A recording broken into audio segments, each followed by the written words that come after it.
Chapter 3. To be Forgotten. They took away our hair. "My children," Mr. John Bentley said, after teaching us how to say hello in English, "I am sorry, but you must go now into this room." We did as he asked. One by one, we were herded into the little shed where 3 tall, uniformed Navajo boys, whose hair was as short as Mr. John Bentley's, were waiting. I should explain, grandchildren, that in those days among our people, both men and women always kept their hair long. It was a secret thing. Cutting your hair was believed to bring misfortune to you. But at mission school, they had other beliefs. I was the first one in line. 2 of the uniformed boys took me by my arms, one on each side, and pulled me over to a chair. "What are you doing?" I said in Navajo, just loud enough so that they could hear. But they did not answer me. Instead, they pushed me down into that hard wooden chair and held me firmly, as if I were a sheep about to be sheared. Then another boy with big pairs of scissors chopped off my hair.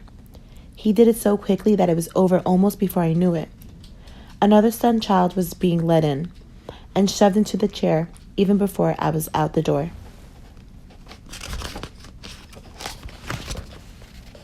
Both boys and girls had their hair cut.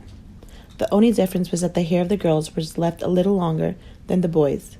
But I could see from the looks on their faces that losing most of their beautiful hair made those girls feel the same way I felt, naked and ashamed.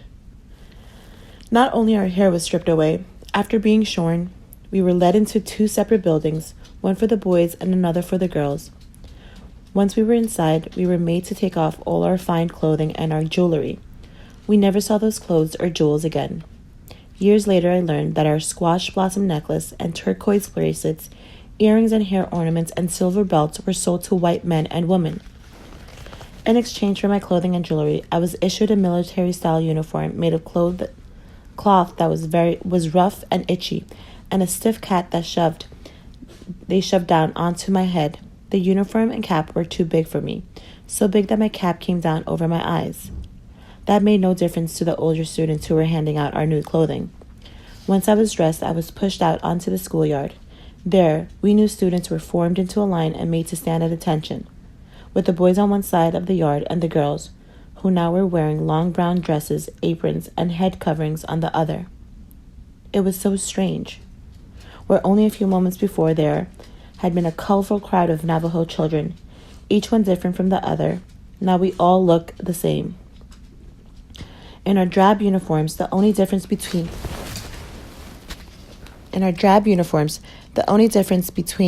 us boys was our size.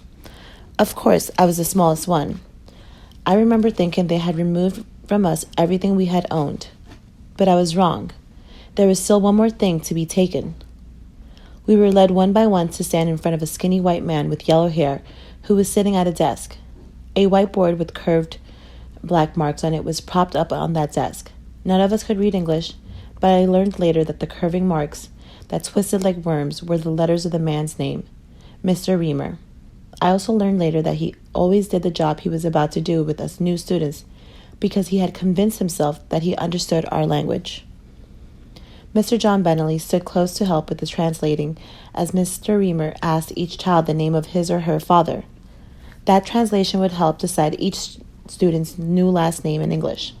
For example, one of the boys in our group said he was the son of Bili Dalbahi, one who had roan horses. He became John Roan Horse. Mr. Reamer seemed very fond of the name John and gave it to lots of boys. Also, if he did not like the way someone's last name sounded in English when it was translated from Navajo, he would just choose another last name and give it to that boy or girl. We did not know it at the time, but some of the last names we got were the names of famous dead white men: Washington, Lincoln, Jefferson, and so on. That was shocking to me when I discovered it later. Among our people, no one is ever deliberately given the name of someone who has died. When it came to be my turn, I stood at attention in front of the desk.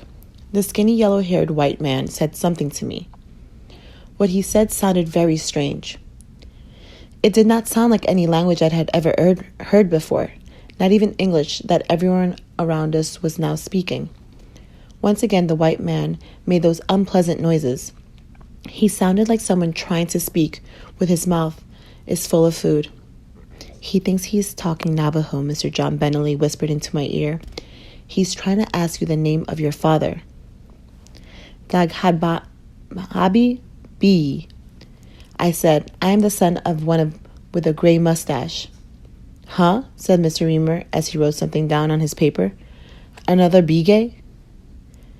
Because that white teacher could not really understand our language, he did not realize that Biyi in Navajo just means son of. So he made Biyi my last name, although he wrote it as he heard it, Bigay. Lots of other white men at our school did the same.